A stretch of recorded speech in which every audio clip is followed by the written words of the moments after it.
Jeden prvok, ktorý je tu, prišiel z Ostravy jedna církev, letní církev sa to volá.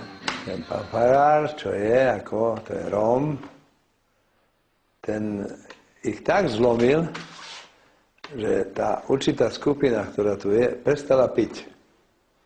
Čo je ukazovateľ veľký, viete.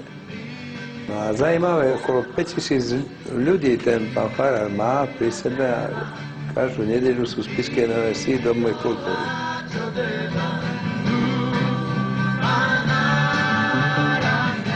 Kdybych měl mluvit o svém minulém životě, tak jsem byl asi hrozný člověk.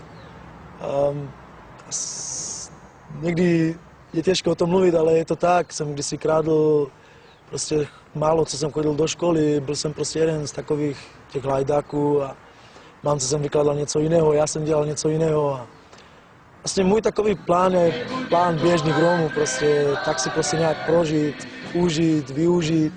To bylo všechno mé, ale když jsem přijal Pána, tak to potom všechno se začalo měnit.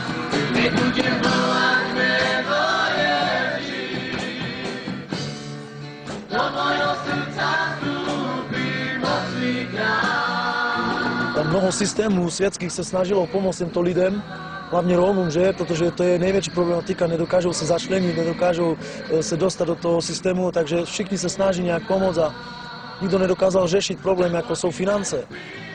Mezi Rómy je největší problém, to je lichvářství. To je prostě vydělávání si jeden na druhého, to je svázání lidí prostě na dluzích.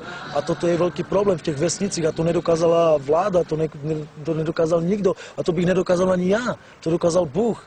Změnit tuto oblast, aby lidé přestali dlužit, přestali prostě vybírat. Doslova někteří, kteří prostě dlužili stovky tisíc, to prostě šlo na generace. Jo, že prostě už třeba, když už tom byl starý, tak už ty finance, které dlužil, už zajišťoval u syna, že prostě syn to bude splácet. Jo? Takže vlastně přišel tento člověk, přijal Pána, přijmout Pána, to znamená, že prostě opravdu vyzná Ježíše jako Pána Spasitele, začne ho následovat, začne respektovat zákon Boží. Nejenom vyzná, že je věřící, ale že začne respektovat zákon Boží. A takovýto lidé, kteří byli kdysi lichváři, prostě přijdou k Pánu, přijmou Pána a přijde před ten národ a řekne, prostě já vám všechno odpouštím, nedlužte mi nic. Já jsem dělal špatnou věc, vím, je to hřích a my učíme, a to by měl učit každý věřící, že prostě odplata za hřích je smrt. Ale dárem Boží milosti je život věčný. Živé slovo ku mne prišlo, to ma zmenilo. Ja taky som pil alkohol, som bol alkoholista, som chodil do karčmy, automaty som hral, som bol smlník, som bol hento, všetko som zanechal. Teraz mám ženu a krásny život mám so ženou. Aleluja! Tak je to pravda? Je to pravda. Ja som keď dostávala podporu, lebo my sme na podpore, my sme, keď dostávali podporu, sme išli na pošte, tak ja som vôbec peniaze domov nedonesla. Všetky peniaze, čo som dostávala, všetko odo mňa zobral a všetko hodil do automatov.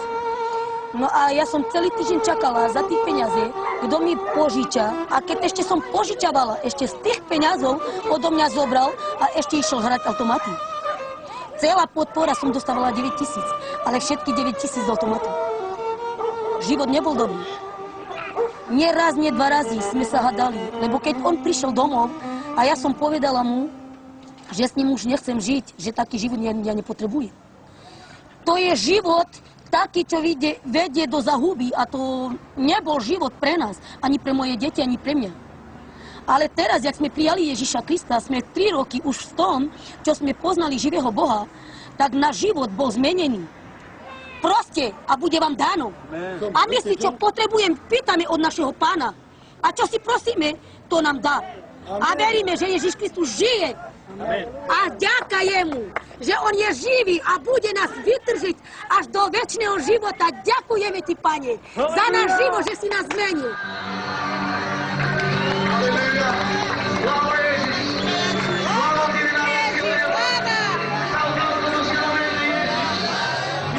Najprv som otvoril srdce pre Ježiša Krista. On vstúpil tam. On začal na čo robiť so mnou. A ja som nevedel, čo on plánuje. On začal do môjho života vstúpil do môjho života. A začal so mnou robiť, že by som miloval ľuďoch. Ja som toto nevedel.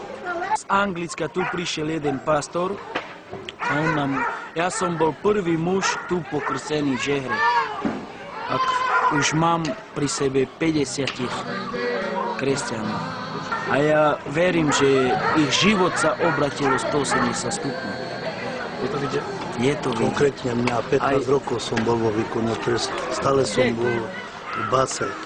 Nebol som doma, ani mesiacu som bol zase v base, zase som sedel 2,5 roka. Keď som vstúpil do tej viery, začal som poznať Boha, presvedčili ma bratia a sestry, potom som si fakt uvedomil, že je to pravda, že musím žiť ako s Ježišom. No a moc ma to zmenilo, že stále som doma so ženou, s deťmi žijem spokojne, milujeme sa navzájom s bratmi. Treba pomáhať inému bratovi, pomáhame mu navzájom. Čo máme všetko, rozdávame spoločne, všetkým dáme. Pozývame sa jeden druhého na obedy, stále sa stredáme. Chceme žiť s Ježišom tak, ako žil Ježiš, tak žijeme aj. Nikomu sa nepodarilo ma zmeniť. Pretože som si stále hovoril, nemáte pravdu, pravda je moja. A nakoniec som zistil, že predsa pravdu mali.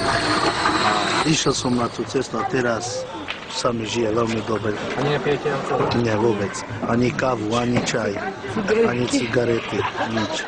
A ty ce iei genul pe zobrați la calo nebo radi salo Ježiš. Zeki nám tu keď Rumenos Ježiš Kristus.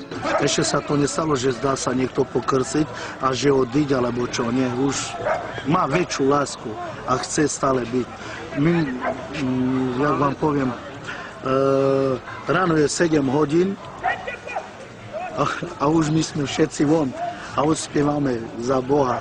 Pustíme jeho pesničky, spievame, modlíme sa Ježišom Kristom. Každý brat ten počuje, ten už sa spojíme všetci a to každý deň, každý deň. A teraz sa aj bojím niečo povedať žene alebo decku, nadávať alebo čo, lebo bojím sa Ježiša Krista. Predtým som to nevedel. Mlátil som ženu. Byl jste ostrý? No, byl som ostrý.